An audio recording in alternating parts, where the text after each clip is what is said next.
ಮತ್ತೊಂದು ಕಡೆ ಎಐಸಿಸಿ ಅಧ್ಯಕ್ಷರಾದ ಮಲ್ಲಿಕಾರ್ಜುನ್ ಖರ್ಗೆ ಅವರನ್ನ ಮುಖ್ಯಮಂತ್ರಿ ಆಪ್ತ ಬಣದ ನಾಯಕರು ಭೇಟಿಯಾಗಿದ್ದಾರೆ. ಡಿಕೆ ಶಿವಕುಮಾರ್ ಕಡೆಯಿಂದ ಶಾಸಕರ ಸಹಿ ಸಂಗ್ರಹ ಪ್ರಕ್ರಿಯೆ ಆಗ್ತಿದೆ ಅನ್ನೋ ಗುಮಾನಿ ವಿಚಾರಕ್ಕೆ ಸಂಬಂಧಪಟ್ಟಂತೆಯೇ ಮಲ್ಲಿಕಾರ್ಜುನ್ ಖರ್ಗೆ ಅವರ ಮುಂದೆ ಅಸಮಾಧಾನವನ್ನ ತೋಡ್ಕೊಂಡಿದ್ದಾರೆ ಸಿಎಂ ಆಪ್ತ ಬಣದ ನಾಯಕರು ಅನ್ನೋ ಮಾಹಿತಿ ಇದೆ. ಖರ್ಗೆ ನಿವಾಸದಲ್ಲೂ ಕೂಡ ಇದೀಗ ರಾಜಕೀಯ ಚಟುವಟಿಕೆಗಳು ರಂಗೇರಿದೆ. ಎಐಸಿಸಿ ಅಧ್ಯಕ್ಷರನ್ನ ಭೇಟಿಯಾಗಿದ್ದಾರೆ ಮುಖ್ಯಮಂತ್ರಿ ಸಿದ್ದರಾಮಯ್ಯನವರ ಆಪ್ತ ಬಣದ ನಾಯಕರು.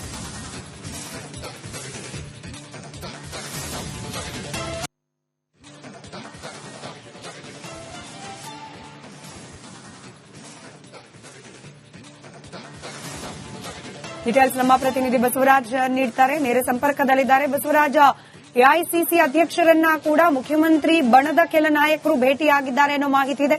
ಯಾರೆಲ್ಲರೂ ಬಂದಿದ್ದಾರೆ ಭೇಟಿಗೆ? ಯಾವ ವಿಚಾರ ಪ್ರಸ್ತಾಪ ಮಾಡಿರೋ ಸಾಧ್ಯತೆ?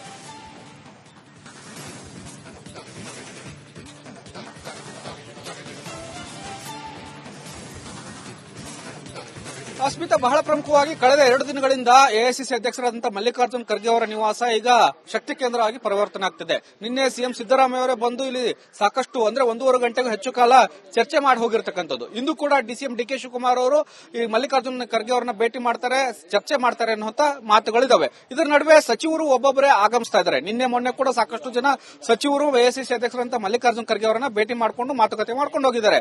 ಇವತ್ತು ಕೂಡ ಸಚಿವರು ಆಗಮಿಸ್ತಾ ಇದ್ದಾರೆ. ಬಹಳ ಪ್ರಮುಖವಾಗಿ ಸಚಿವರಂತ ಮಹದೇವಪ್ಪನವರು, ಕೆ ವೆಂಕಟೇಶ್ ಅವರು, ಹೆಬ್ಬಾಳ್ಕರ್ ಅವರು ಕೂಡ ಆಗಮಿಸಿರ್ತಕ್ಕಂಥದ್ದು. ಇವರೆಲ್ಲರೂ ಕೂಡ ಒಂದು ರೀತಿಯಲ್ಲಿ ಆತಂಕದಲ್ಲಿದ್ದಾರೆ. ಮುಂದೆ ಸಚಿವ ಸಂಪುಟ ಪುನರಚನೆ ಆದ್ರೆ ತಮ್ಮನ್ನ ಸಚಿವ ಸಂಪುಟದಿಂದ ಕೈ ಬಿಡಬಹುದು ಅನ್ನುವಂತ ಒಂದು ಲೆಕ್ಕಾಚಾರ ಇದೆ. ಆ ನಿಟ್ಟಿನಲ್ಲಿ ಒಂದು ಪ್ರಯತ್ನ ಮಾಡ್ತಾ ಇದ್ದಾರೆ. ಎಐಸಿಸಿ ಅಧ್ಯಕ್ಷರಿಗೆ ಒಂದಷ್ಟು ಮನವಿಗಳನ್ನ ಮಾಡಿಕೊಂಡು ಮುಂದಿನ ದಿನಗಳಲ್ಲಿ ನಮ್ಮನ್ನು ಉಳಿಸಿಕೊಳ್ಳುವಂತ ಪ್ರಯತ್ನವನ್ನ ಮಾಡಿ ನಾವು ಇನ್ನಷ್ಟು ವೇಗವಾಗಿ ಕೆಲಸವನ್ನ ಮಾಡ್ತೇವೆ ಅನ್ನುವಂತ ಒಂದು ಪ್ರಯತ್ನವನ್ನ ಮಾಡ್ತಾ ಇದ್ದಾರೆ. ಆದ್ರೆ ಸದ್ಯದ ಮಟ್ಟಿಗೆ ಸಚಿವ ಸಂಪುಟ ಪುನರಚನೆ ವಿಚಾರವಾಗಿ ಯಾವುದೇ ಸ್ಪಷ್ಟವಾದಂತಹ ನಿರ್ಧಾರಗಳು ಆಗ್ತಿಲ್ಲ.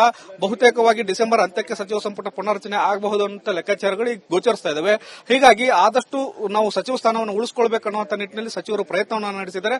ಅದರ ಭಾಗವಾಗಿ ಈಗ ಸಚಿವರು ಎಐಸಿಸಿ ಅಧ್ಯಕ್ಷರ ಮನೆಗೆ ಎಡತಾಗ್ತಾ ಇರತಕ್ಕಂಥದ್ದು. ಸ್ಮಿತಾ, ಧನ್ಯವಾದ ಬಸವರಾಜ್ ಮಾಹಿತಿಗಾಗಿ.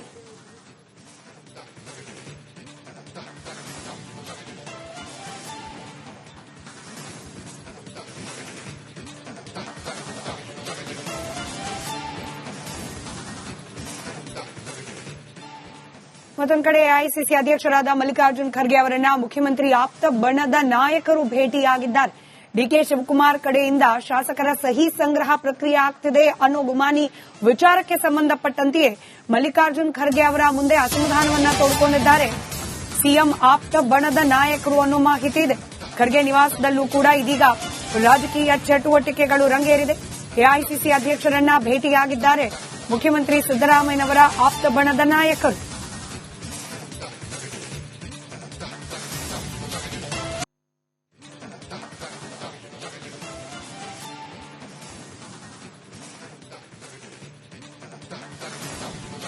ಡೀಟೇಲ್ಸ್ ನಮ್ಮ ಪ್ರತಿನಿಧಿ ಬಸವರಾಜ್ ನೀಡುತ್ತಾರೆ, ನೇರ ಸಂಪರ್ಕದಲ್ಲಿದ್ದಾರೆ. ಬಸವರಾಜ್, ಎಐಸಿಸಿ ಅಧ್ಯಕ್ಷರನ್ನ ಕೂಡ ಮುಖ್ಯಮಂತ್ರಿ ಬಣದ ಕೆಲ ನಾಯಕರು ಭೇಟಿಯಾಗಿದ್ದಾರೆ ಅನ್ನೋ ಮಾಹಿತಿ ಇದೆ.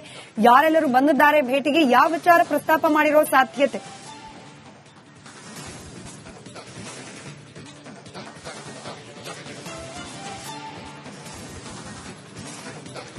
ಸ್ಮಿತಾ, ಬಹಳ ಪ್ರಮುಖವಾಗಿ ಕಳೆದ 2 ದಿನಗಳಿಂದ ಎಐಸಿಸಿ ಅಧ್ಯಕ್ಷರಾದಂತಹ ಮಲ್ಲಿಕಾರ್ಜುನ್ ಖರ್ಗೆ ಅವರ ನಿವಾಸ ಈಗ ಶಕ್ತಿ ಕೇಂದ್ರವಾಗಿ ಪರಿವರ್ತನೆ ಆಗ್ತಿದೆ. ನಿನ್ನೆ ಸಿಎಂ ಸಿದ್ದರಾಮಯ್ಯ ಅವರೇ ಬಂದು ಇಲ್ಲಿ ಸಾಕಷ್ಟು ಅಂದ್ರೆ 1.5 ಗಂಟೆಗೂ ಹೆಚ್ಚು ಕಾಲ ಚರ್ಚೆ ಮಾಡಿ ಹೋಗಿರ್ತಕ್ಕಂಥದ್ದು. ಇಂದು ಕೂಡ ಸಿಎಂ ಡಿಕೆ ಶಿವಕುಮಾರ್ ಅವರು ಈ ಮಲ್ಲಿಕಾರ್ಜುನ್ ಖರ್ಗೆ ಅವರನ್ನ ಭೇಟಿ ಮಾಡ್ತಾರೆ, ಚರ್ಚೆ ಮಾಡ್ತಾರೆ ಅನ್ನುವಂತ ಮಾತುಗಳಿದಾವೆ. ಇದರ ನಡುವೆ ಸಚಿವರು ಒಬ್ಬೊಬ್ಬರೇ ಆಗಮಿಸ್ತಾ ಇದ್ದಾರೆ. ನಿನ್ನೆ ಮೊನ್ನೆ ಕೂಡ ಸಾಕಷ್ಟು ಜನ ಸಚಿವರು ಎಐಸಿಸಿ ಅಧ್ಯಕ್ಷರಂತ ಮಲ್ಲಿಕಾರ್ಜುನ್ ಖರ್ಗೆ ಅವರನ್ನ ಭೇಟಿ ಮಾಡಿಕೊಂಡು ಮಾತುಕತೆ ಮಾಡ್ಕೊಂಡು ಹೋಗಿದ್ದಾರೆ.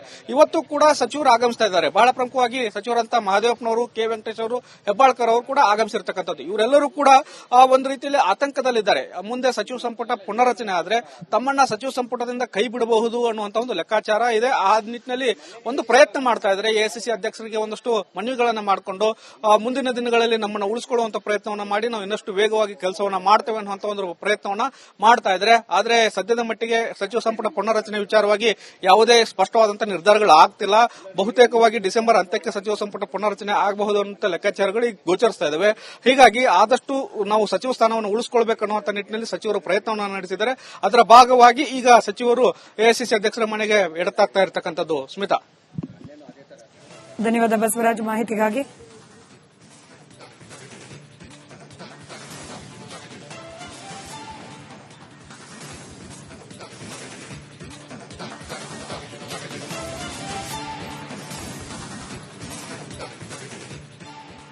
ಮತ್ತೊಂದು ಕಡೆ ಎಐಸಿಸಿ ಅಧ್ಯಕ್ಷರಾದ ಮಲ್ಲಿಕಾರ್ಜುನ್ ಖರ್ಗೆ ಅವರನ್ನ ಮುಖ್ಯಮಂತ್ರಿ ಆಪ್ತ ಬಣದ ನಾಯಕರು ಭೇಟಿಯಾಗಿದ್ದಾರೆ. ಡಿಕೆ ಶಿವಕುಮಾರ್ ಕಡೆಯಿಂದ ಶಾಸಕರ ಸಹಿ ಸಂಗ್ರಹ ಪ್ರಕ್ರಿಯೆ ಆಗ್ತಿದೆ ಅನ್ನೋ ಗುಮಾನಿ ವಿಚಾರಕ್ಕೆ ಸಂಬಂಧಪಟ್ಟಂತೆಯೇ ಮಲ್ಲಿಕಾರ್ಜುನ್ ಖರ್ಗೆ ಅವರ ಮುಂದೆ ಅಸಮಾಧಾನವನ್ನ ತೋಡ್ಕೊಂಡಿದ್ದಾರೆ ಸಿಎಂ ಆಪ್ತ ಬಣದ ನಾಯಕರು ಅನ್ನೋ ಮಾಹಿತಿ ಇದೆ. ಖರ್ಗೆ ನಿವಾಸದಲ್ಲೂ ಕೂಡ ಇದೀಗ ರಾಜಕೀಯ ಚಟುವಟಿಕೆಗಳು ರಂಗೇರಿದೆ. ಎಐಸಿಸಿ ಅಧ್ಯಕ್ಷರನ್ನ ಭೇಟಿಯಾಗಿದ್ದಾರೆ ಮುಖ್ಯಮಂತ್ರಿ ಸಿದ್ದರಾಮಯ್ಯನವರ ಆಪ್ತ ಬಣದ ನಾಯಕರು.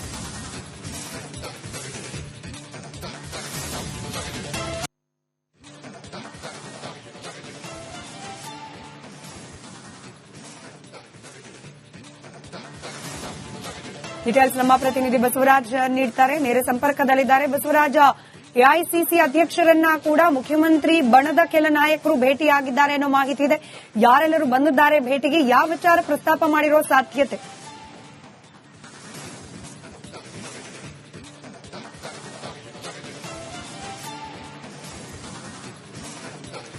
ಸ್ಮಿತಾ, ಬಹಳ ಪ್ರಮುಖವಾಗಿ ಕಳೆದ 2 ದಿನಗಳಿಂದ ಎಐಸಿಸಿ ಅಧ್ಯಕ್ಷರಾದಂತಹ ಮಲ್ಲಿಕಾರ್ಜುನ್ ಖರ್ಗೆ ಅವರ ನಿವಾಸ ಈಗ ಶಕ್ತಿ ಕೇಂದ್ರವಾಗಿ ಪರಿವರ್ತನೆ ಆಗ್ತಿದೆ. ನಿನ್ನೆ ಸಿಎಂ ಸಿದ್ದರಾಮಯ್ಯ ಅವರೇ ಬಂದು ಇಲ್ಲಿ ಸಾಕಷ್ಟು ಅಂದ್ರೆ 1.5 ಗಂಟೆಗೂ ಹೆಚ್ಚು ಕಾಲ ಚರ್ಚೆ ಮಾಡಿ ಹೋಗಿರ್ತಕ್ಕಂಥದ್ದು. ಇಂದು ಕೂಡ ಸಿಎಂ ಡಿಕೆ ಶಿವಕುಮಾರ್ ಅವರು ಈ ಮಲ್ಲಿಕಾರ್ಜುನ್ ಖರ್ಗೆ ಅವರನ್ನ ಭೇಟಿ ಮಾಡ್ತಾರೆ, ಚರ್ಚೆ ಮಾಡ್ತಾರೆ ಅನ್ನುವಂತ ಮಾತುಗಳಿದಾವೆ. ಇದರ ನಡುವೆ ಸಚಿವರು ಒಬ್ಬೊಬ್ಬರೇ ಆಗಮಿಸ್ತಾ ಇದ್ದಾರೆ. ನಿನ್ನೆ ಮೊನ್ನೆ ಕೂಡ ಸಾಕಷ್ಟು ಜನ ಸಚಿವರು ಎಐಸಿಸಿ ಅಧ್ಯಕ್ಷರಂತ ಮಲ್ಲಿಕಾರ್ಜುನ್ ಖರ್ಗೆ ಅವರನ್ನ ಭೇಟಿ ಮಾಡಿಕೊಂಡು ಮಾತುಕತೆ ಮಾಡ್ಕೊಂಡು ಹೋಗಿದ್ದಾರೆ.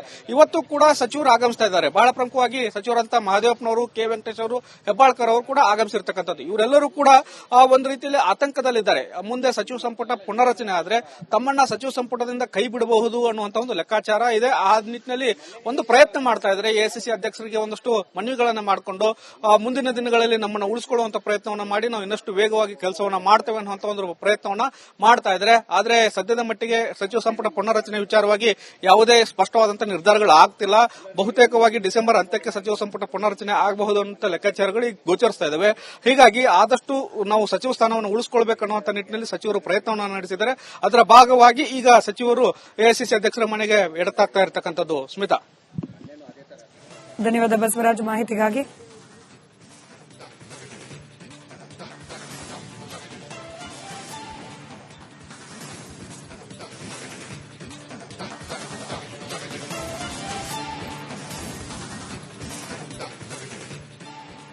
ಮತ್ತೊಂದು ಕಡೆ ಎಐಸಿಸಿ ಅಧ್ಯಕ್ಷರಾದ ಮಲ್ಲಿಕಾರ್ಜುನ್ ಖರ್ಗೆ ಅವರನ್ನ ಮುಖ್ಯಮಂತ್ರಿ ಆಪ್ತ ಬಣದ ನಾಯಕರು ಭೇಟಿಯಾಗಿದ್ದಾರೆ. ಡಿಕೆ ಶಿವಕುಮಾರ್ ಕಡೆಯಿಂದ ಶಾಸಕರ ಸಹಿ ಸಂಗ್ರಹ ಪ್ರಕ್ರಿಯೆ ಆಗ್ತಿದೆ ಅನ್ನೋ ಗುಮಾನಿ ವಿಚಾರಕ್ಕೆ ಸಂಬಂಧಪಟ್ಟಂತೆಯೇ ಮಲ್ಲಿಕಾರ್ಜುನ್ ಖರ್ಗೆ ಅವರ ಮುಂದೆ ಅಸಮಾಧಾನವನ್ನ ತೋಡ್ಕೊಂಡಿದ್ದಾರೆ ಸಿಎಂ ಆಪ್ತ ಬಣದ ನಾಯಕರು ಅನ್ನೋ ಮಾಹಿತಿ ಇದೆ. ಖರ್ಗೆ ನಿವಾಸದಲ್ಲೂ ಕೂಡ ಇದೀಗ ರಾಜಕೀಯ ಚಟುವಟಿಕೆಗಳು ರಂಗೇರಿದೆ. ಎಐಸಿಸಿ ಅಧ್ಯಕ್ಷರನ್ನ ಭೇಟಿಯಾಗಿದ್ದಾರೆ ಮುಖ್ಯಮಂತ್ರಿ ಸಿದ್ದರಾಮಯ್ಯನವರ ಆಪ್ತ ಬಣದ ನಾಯಕರು.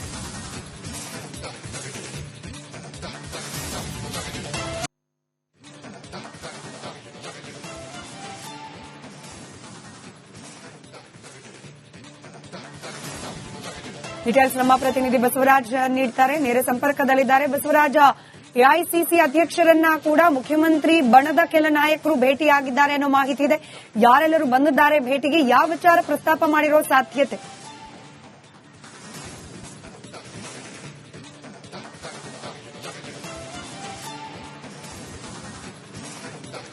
ಸ್ಮಿತಾ, ಬಹಳ ಪ್ರಮುಖವಾಗಿ ಕಳೆದ 2 ದಿನಗಳಿಂದ ಎಐಸಿಸಿ ಅಧ್ಯಕ್ಷರಾದಂತಹ ಮಲ್ಲಿಕಾರ್ಜುನ್ ಖರ್ಗೆ ಅವರ ನಿವಾಸ ಈಗ ಶಕ್ತಿ ಕೇಂದ್ರವಾಗಿ ಪರಿವರ್ತನೆ ಆಗ್ತಿದೆ. ನಿನ್ನೆ ಸಿಎಂ ಸಿದ್ದರಾಮಯ್ಯ ಅವರೇ ಬಂದು ಇಲ್ಲಿ ಸಾಕಷ್ಟು ಅಂದ್ರೆ 1.5 ಗಂಟೆಗೂ ಹೆಚ್ಚು ಕಾಲ ಚರ್ಚೆ ಮಾಡಿ ಹೋಗಿರ್ತಕ್ಕಂಥದ್ದು. ಇಂದು ಕೂಡ ಸಿಎಂ ಡಿಕೆ ಶಿವಕುಮಾರ್ ಅವರು ಈ ಮಲ್ಲಿಕಾರ್ಜುನ್ ಖರ್ಗೆ ಅವರನ್ನ ಭೇಟಿ ಮಾಡ್ತಾರೆ, ಚರ್ಚೆ ಮಾಡ್ತಾರೆ ಅನ್ನುವಂತ ಮಾತುಗಳಿದಾವೆ. ಇದರ ನಡುವೆ ಸಚಿವರು ಒಬ್ಬೊಬ್ಬರೇ ಆಗಮಿಸ್ತಾ ಇದ್ದಾರೆ. ನಿನ್ನೆ ಮೊನ್ನೆ ಕೂಡ ಸಾಕಷ್ಟು ಜನ ಸಚಿವರು ಎಐಸಿಸಿ ಅಧ್ಯಕ್ಷರಂತ ಮಲ್ಲಿಕಾರ್ಜುನ್ ಖರ್ಗೆ ಅವರನ್ನ ಭೇಟಿ ಮಾಡಿಕೊಂಡು ಮಾತುಕತೆ ಮಾಡ್ಕೊಂಡು ಹೋಗಿದ್ದಾರೆ. ಇವತ್ತು ಕೂಡ ಸಚಿವರು ಆಗಮಿಸ್ತಾ ಇದ್ದಾರೆ. ಬಹಳ ಪ್ರಮುಖವಾಗಿ ಸಚಿವರಂತ ಮಹದೇವಪ್ಪನವರು, ಕೆ ವೆಂಕಟೇಶ್ ಅವರು, ಹೆಬ್ಬಾಳ್ಕರ್ ಅವರು ಕೂಡ ಆಗಮಿಸಿರ್ತಕ್ಕಂಥದ್ದು. ಇವರೆಲ್ಲರೂ ಕೂಡ ಒಂದು ರೀತಿಯಲ್ಲಿ ಆತಂಕದಲ್ಲಿದ್ದಾರೆ. ಮುಂದೆ ಸಚಿವ ಸಂಪುಟ ಪುನರಚನೆ ಆದ್ರೆ ತಮ್ಮನ್ನ ಸಚಿವ ಸಂಪುಟದಿಂದ ಕೈ ಬಿಡಬಹುದು ಅನ್ನುವಂತ ಒಂದು ಲೆಕ್ಕಾಚಾರ ಇದೆ. ಆ ನಿಟ್ಟಿನಲ್ಲಿ ಒಂದು ಪ್ರಯತ್ನ ಮಾಡ್ತಾ ಇದ್ದಾರೆ. ಎಐಸಿಸಿ ಅಧ್ಯಕ್ಷರಿಗೆ ಒಂದಷ್ಟು ಮನವಿಗಳನ್ನ ಮಾಡಿಕೊಂಡು ಮುಂದಿನ ದಿನಗಳಲ್ಲಿ ನಮ್ಮನ್ನು ಉಳಿಸಿಕೊಳ್ಳುವಂತ ಪ್ರಯತ್ನವನ್ನ ಮಾಡಿ ನಾವು ಇನ್ನಷ್ಟು ವೇಗವಾಗಿ ಕೆಲಸವನ್ನ ಮಾಡ್ತೇವೆ ಅನ್ನುವಂತ ಒಂದು ಪ್ರಯತ್ನವನ್ನ ಮಾಡ್ತಾ ಇದ್ದಾರೆ. ಆದ್ರೆ ಸದ್ಯದ ಮಟ್ಟಿಗೆ ಸಚಿವ ಸಂಪುಟ ಪುನರಚನೆ ವಿಚಾರವಾಗಿ ಯಾವುದೇ ಸ್ಪಷ್ಟವಾದಂತಹ ನಿರ್ಧಾರಗಳು ಆಗ್ತಿಲ್ಲ. ಬಹುತೇಕವಾಗಿ ಡಿಸೆಂಬರ್ ಅಂತ್ಯಕ್ಕೆ ಸಚಿವ ಸಂಪುಟ ಪುನರಚನೆ ಆಗಬಹುದು ಅಂತ ಲೆಕ್ಕಾಚಾರಗಳು ಈಗ ಗೋಚರಿಸ್ತಾ ಇದಾವೆ. ಹೀಗಾಗಿ ಆದಷ್ಟು ನಾವು ಸಚಿವ ಸ್ಥಾನವನ್ನು ಉಳಿಸಿಕೊಳ್ಳಬೇಕನ್ನುವಂತ ನಿಟ್ಟಿನಲ್ಲಿ ಸಚಿವರು ಪ್ರಯತ್ನವನ್ನು ನಡೆಸಿದ್ದಾರೆ. ಅದರ ಭಾಗವಾಗಿ ಈಗ ಸಚಿವರು ಎಐಸಿಸಿ ಅಧ್ಯಕ್ಷರ ಮನೆಗೆ ಎಡತಾಗ್ತಾ ಇರತಕ್ಕಂಥದ್ದು. ಸ್ಮಿತಾ, ಧನ್ಯವಾದ ಬಸವರಾಜ್ ಮಾಹಿತಿಗಾಗಿ.